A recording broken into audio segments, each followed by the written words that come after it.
A justiça de Deus, muitas vezes, não vem com o estrondo de um trovão, mas com o silêncio cortante de uma verdade que se revela. O pior dos enganos não é o pecado que se comete, mas a hipocrisia que se veste de santidade para esmagar os justos. Em um dia, a fé de uma mulher seria posta à prova diante do púlpito, e a dignidade de um homem de Deus seria desmascarada por uma simples folha de papel escondida entre as páginas de uma Bíblia antiga. O dízimo não era apenas uma oferta, era a chave para um passado doloroso e para a redenção que ninguém esperava. Irmãos, irmãs, que estão aqui comigo, eu vos vejo. Eu sinto sua presença e sei que você não chegou a esta história por acaso.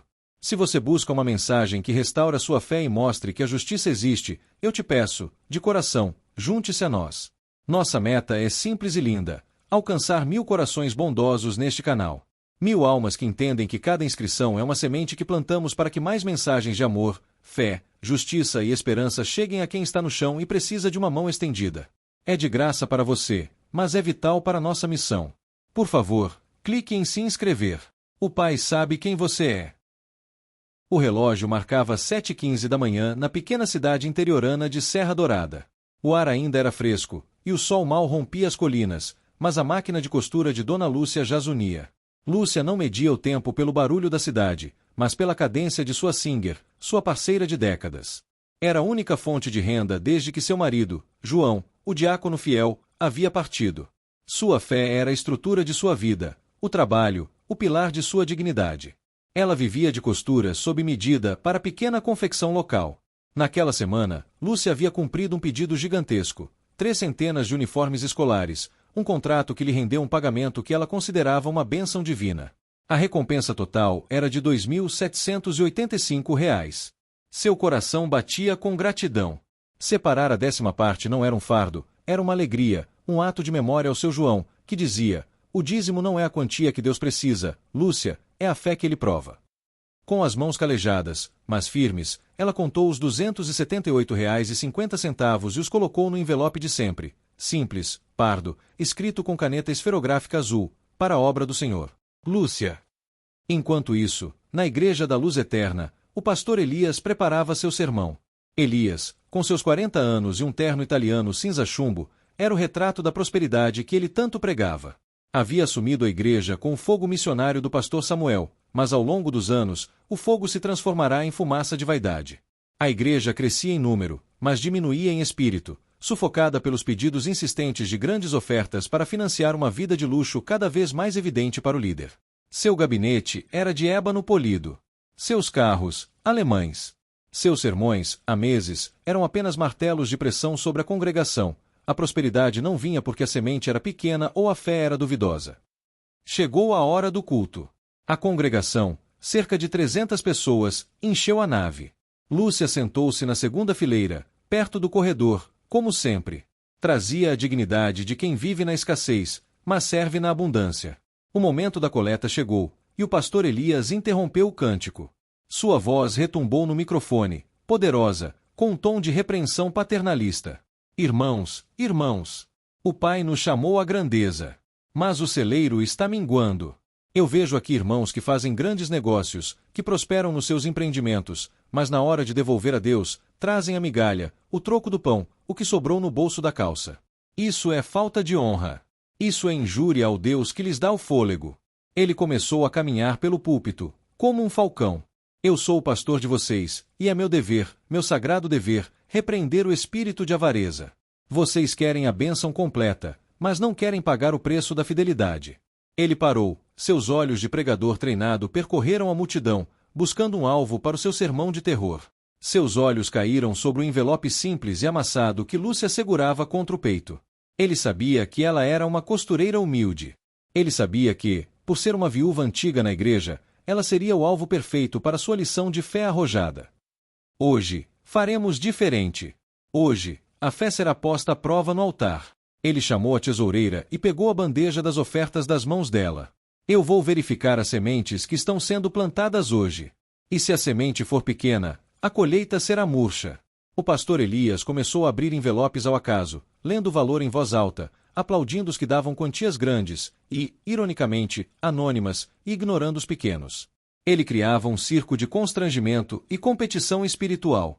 Finalmente, ele chegou à segunda fileira. Lúcia, com o coração palpitando, estendeu seu envelope pardo. Elias o pegou e sorriu de escárnio. Ah, aqui temos o envelope da irmã Lúcia, uma das nossas obreiras mais antigas. Vamos ver a fidelidade que Deus exige nos tempos difíceis. Ele abriu o envelope, exibindo um maço de notas de 20 R$ 10 e algumas moedas. Contou rapidamente o valor com os dedos. R$ 278,50. Ele declarou o valor com um tom de decepção dramática. O silêncio na igreja era um vácuo. Irmã Lúcia, por favor, levante-se. A ordem era fria. Lúcia obedeceu, suas pernas vacilando. Irmã, com toda a honestidade que Cristo nos ensina, eu pergunto à sua frente, diante de todos esses irmãos, qual foi o seu ganho total para que o seu dízimo seja um valor tão modesto? A Bíblia nos ensina que Deus não aceita oferta que não custa nada. Diga-nos a verdade. Seu dízimo é a 10ª parte da totalidade, ou apenas o troco que a senhora pôde dispensar. A humilhação era insuportável. As lágrimas de Lúcia desceram em silêncio. Pastor Elias, a voz de Lúcia tremeu, mas ela afirmou: este valor é a 10ª parte de todo o meu ganho desta semana, fruto do meu trabalho de costura. É a totalidade do que o Senhor me concedeu. Elias soltou uma risada seca, forçada, que fez a congregação se encolher. Ah, então a sua prosperidade é essa? Ele jogou o envelope de volta na bandeja das ofertas com desprezo.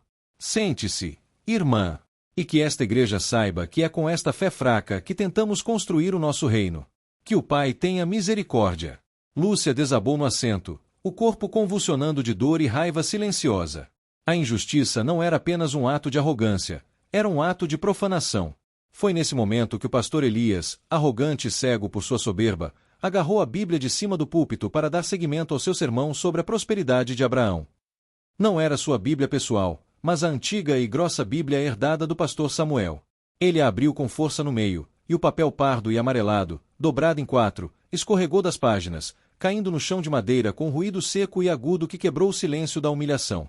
Todos os olhos, inclusive os de Lúcia, que agora parou de chorar e observava com terror súbito, estavam fixos naquele pequeno pedaço de papel aos pés do pastor Elias. A forte tensão era o prenúncio de uma revelação que destruiria o púlpito e o homem que estava sobre ele. O pânico tinha um som, e era o ranger do solado de couro do pastor Elias sobre o taco de madeira do púlpito, que se curvou lentamente para pegar o papel. O pedaço pardo de papel pardo e amarelado, um objeto ridículo, parecia agora o centro de gravidade daquela igreja. Elias não queria tocá-lo, mas o destino já havia determinado seu caminho. Sua mão, que há minutos segurava o microfone com autoridade, agora tremia incontrolavelmente ao pegar o documento. Ele o desdobrou.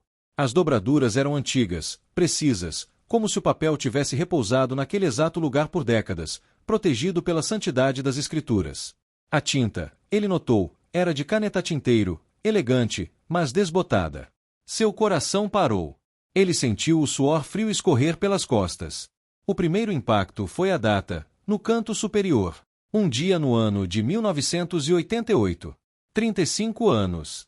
A idade que sua mãe adotiva lhe dizia que ele tinha, com a ressalva de que ele jamais deveria questionar o dia exato. Seu olhar escorregou para o título: Certidão de Batismo. O pastor Elias sentiu um nó na garganta que o impedia de respirar. Ele forçou os olhos a ler o nome batizado.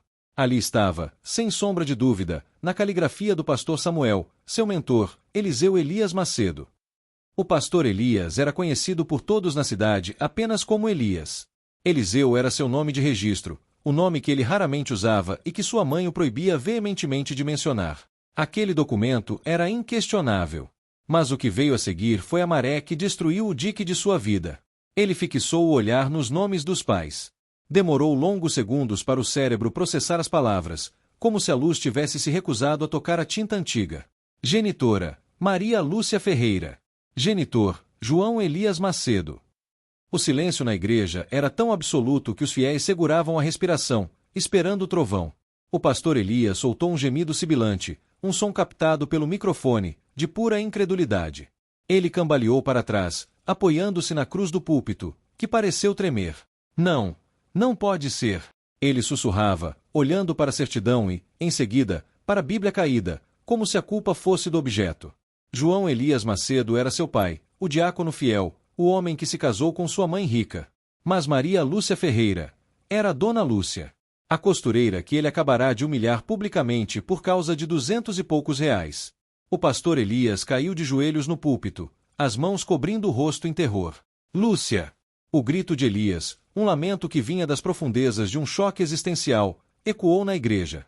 Lúcia, que havia parado de chorar pela humilhação e observava o desenrolar com horror, finalmente entendeu. O choro dela se transformou em um soluço de dor e reconhecimento. A Bíblia era dele. Do João. Ela gritou, sua voz era aguda, cheia de mágoa acumulada por décadas. Elias se levantou, pálido, a certidão amassada em suas mãos. Ele estava totalmente despido de sua autoridade. Não. Minha mãe. Ela me disse que você era amante. Que meu pai a havia largado por ela. Ela me disse que ele te deixou na miséria, que ele nunca te amou. Ele balançava a cabeça freneticamente, tentando defender a única versão da realidade que conhecia. Sua vida, sua identidade, a base de sua soberba e de sua moral religiosa, tudo estava sendo desmantelado por um papel. Lúcia, com a coragem que a injustiça lhe deu, deu um passo à frente, o dedo apontado para o pastor Elias. Ela mentiu, pastor. Ela mentiu a vida toda. Seu pai, João, meu marido, ele me amou. E você é fruto desse amor. Fomos nós que te abandonamos, Elias. Eu te dei à luz antes de nos casarmos, quando ele ainda era seminarista. Sua mãe, a rica, ela seduziu João e o convenceu a me deixar, a levar você, para que ela pudesse casar com ele e dizer que você era dela. A revelação foi como um terremoto na nave da igreja. Os sussurros da congregação se tornaram uma onda de choque, de espanto.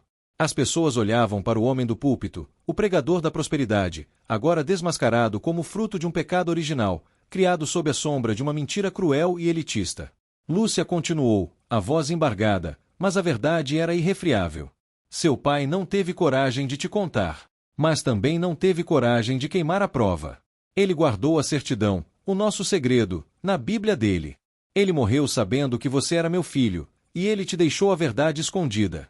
E eu vim para cá na esperança de um dia te abraçar, mas via orgulho nos seus olhos e tinha medo. Mas a verdade sempre te acharia, Elias. O pastor Elias caiu novamente. Não era uma queda física, mas a quebra total de sua alma. Ele não era mais o filho da mulher rica e influente, ele era o filho rejeitado da costureira humilde, a mesma que ele havia desprezado momentos antes por seu dízimo.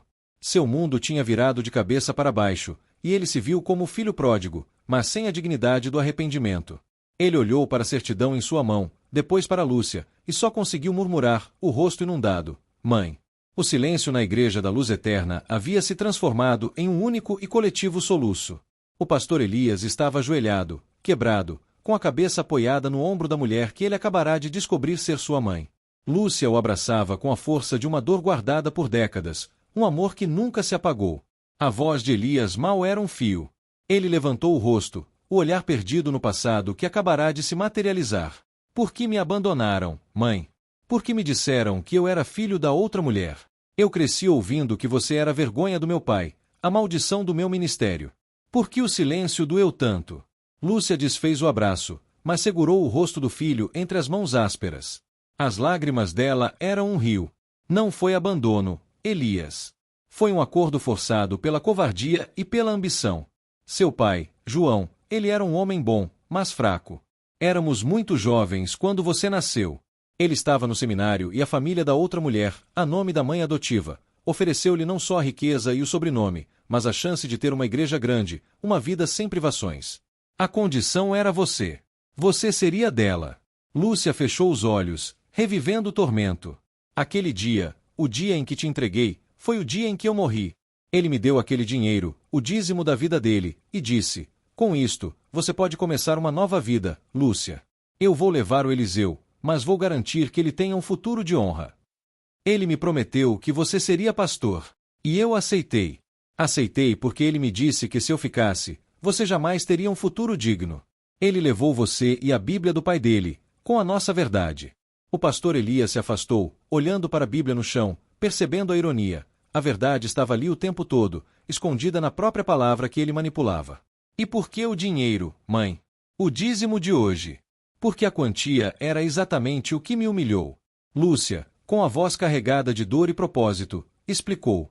O dinheiro, Elias, era para me comprar. O valor de R$ 278,50 foi o preço da minha dor. João me deu aquele valor exato para me fazer sumir, para que eu não dissesse nada. Ele disse: é a 10ª parte do que ganharei no próximo ano, Lúcia. É o meu dízimo de culpa. Ela limpou o rosto com a manga do vestido simples. Eu nunca toquei naquele dinheiro. O envelope que você viu hoje não era original, claro, mas eu guardei a quantia, intocada, por 35 anos. E toda semana, quando eu separo meu dízimo, eu separo o valor exato que o seu pai me pagou, para lembrá-lo que eu sou fiel, apesar da traição dele. E hoje, continuou Lúcia, a voz embargada pelo choro, quando você me humilhou publicamente, dizendo que minha oferta era sobra e a minha fé era fraca, o Espírito me moveu. Eu não te humilhei, Elias. Deus te confrontou. Eu só estava sendo fiel a ele, e ele usou a minha fidelidade para desmascarar a sua hipocrisia, que nasceu de uma mentira que te roubou de mim. O pastor Eliseu, desabou em lágrimas convulsivas, o rosto enterrado nas mãos. A dor era por tudo, pela mãe biológica humilhada, pela mãe adotiva mentirosa, pelo pai covarde, principalmente, por si mesmo, pela vida inteira gasta vivendo uma farsa de prosperidade e arrogância. Eu usei a palavra para me sentir superior, ele confessou entre soluços, o eco de sua dor preenchendo o templo. Eu me achava mais ungido, mais importante que todos vocês. Eu não sabia quem eu era. Não sabia quem eu era de verdade. Lúcia se inclinou sobre o filho, o perdão não estava em palavras, mas no toque de sua mão em seus cabelos. Eu te perdoo, Eliseu. Te perdoo pela sua arrogância, pela sua soberba. Eu perdoo seu pai pela covardia e a outra mulher pela maldade. Você é meu filho, e a verdade te libertou. A mentira acabou. O abraço final foi longo, curativo, selando a ferida aberta há 35 anos. Aquele era o verdadeiro batismo de Elias, um batismo de lágrimas e revelação, onde o homem arrogante morria e o filho de Lúcia renascia. O templo, antes palco de julgamento, tornava-se o lugar de cura e misericórdia. O restante da congregação chorava em silêncio, testemunhando a profundidade da graça divina. O som do choro na igreja da Luz Eterna finalmente deu lugar a um silêncio reverente. O pastor Elias, agora Eliseu, estava de pé ao lado de Lúcia. Ele não subiu mais ao púlpito, ele permaneceu no chão, no mesmo nível dos fiéis, como um deles. A luz que o emanava não era mais a do holofote, mas a da humildade recém-descoberta. Elias segurava a mão de Lúcia com a firmeza de um filho que teme perder a mãe recém-encontrada. Ele olhou para a congregação, sem um sorriso treinado, apenas a sinceridade devastada. Eu não sou mais o pastor desta igreja, declarou Elias, sua voz estava baixa, mas firme, sem o eco arrogante. Eu não posso conduzir a palavra sem antes viver a palavra.